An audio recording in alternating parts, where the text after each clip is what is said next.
Hey guys, welcome back. ഇന്നൊരു വ്ളോഗാണ് കേട്ടോ. എനിക്ക് കുറച്ച് വർക്ക് ചെയ്യാനുണ്ടായിരുന്നു. വെഡിങ് ഗാർലൻഡിൻ്റെ വർക്ക് കിട്ടിയിട്ടുണ്ടായിരുന്നു. അപ്പോൾ അത് വീട്ടിൽ വന്നിട്ട് വേണം ചെയ്യാനെന്നൊക്കെ വിചാരിച്ചിരിക്കുന്നു. അങ്ങനെ ഞാൻ വീട്ടിലെത്തിയിട്ടുണ്ട്. അപ്പോൾ ഞാൻ അതിൻ്റെ പ്രിൻ്റ് എടുക്കാൻ വേണ്ടി പോവുമായിരുന്നു. പോയി വരുമ്പോഴാട്ടോ ഈ ഒരു കാഴ്ച കാണുന്നത്. നല്ല രസമുണ്ടായിരുന്നു കാണാൻ. അപ്പുറത്ത് പാടം, അപ്പുറത്ത് തന്നെ കുതിരയും. അപ്പോൾ അതൊക്കെ ഒന്ന് ഇങ്ങനെ ഷൂട്ട് ചെയ്യായിരുന്നു. അപ്പോൾ അത് കഴിഞ്ഞിട്ട് ഞാൻ വീട്ടിലെത്തിയതും നേരെ എൻ്റെ വർക്ക് ചെയ്യാൻ തുടങ്ങി കേട്ടോ. വർക്ക് പകുതിയാക്കിയിട്ടുണ്ടായിരുന്നു. വർക്കും കാര്യങ്ങൾ 2 വർക്കുണ്ട്. അപ്പോൾ ഇത് കഴിഞ്ഞിട്ട് വേണം അടുത്തതും ചെയ്യാൻ. അപ്പോൾ ഞാൻ അതൊക്കെ പകുതിയാക്കിയിട്ട് അങ്ങനെ ഒരു പാൻ കേക്ക് ഉണ്ടാക്കാൻ നിന്നു. അപ്പോൾ സിമ്പിൾ റെസിപ്പി ആട്ടോ ചെയ്യണത്. അങ്ങനെ ഒരുപാട് ഇൻഗ്രീഡിയൻസ് ഒന്നുമില്ല. ഒരു സിമ്പിളായിട്ടുള്ളൊരു പാൻ കേക്കാണ് ഉണ്ടാക്കുന്നത്. അപ്പോൾ അതൊക്കെ ഉണ്ടാക്കാറുണ്ട് 4 മണിക്ക്.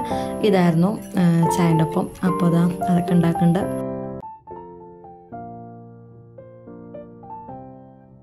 ഞാൻ മൈദ വെച്ചിട്ടാണ് ചെയ്യുന്നത്. ഓട്സ് വെച്ചിട്ടും ചെയ്യാം. അപ്പോൾ ഞാൻ മൈദ വെച്ചിട്ടൊന്ന് ചെയ്ത് നോക്കായിരുന്നു.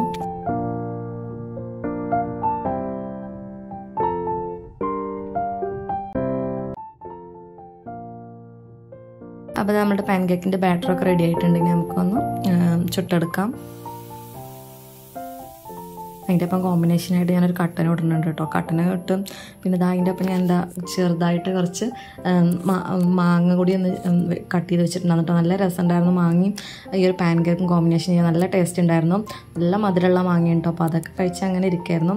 അപ്പോൾ നമ്മുടെ ഇന്നത്തെ വ്ളോഗ് ഇത്ര തന്നെയുള്ളൂ കേട്ടോ. നിങ്ങൾക്ക് എല്ലാവർക്കും ഇഷ്ടപ്പെടുകയാണെങ്കിൽ ലൈക്ക് ചെയ്യുക, ഷെയർ ചെയ്യുക, കമൻറ്റ് ചെയ്യുക. Thanks for watching.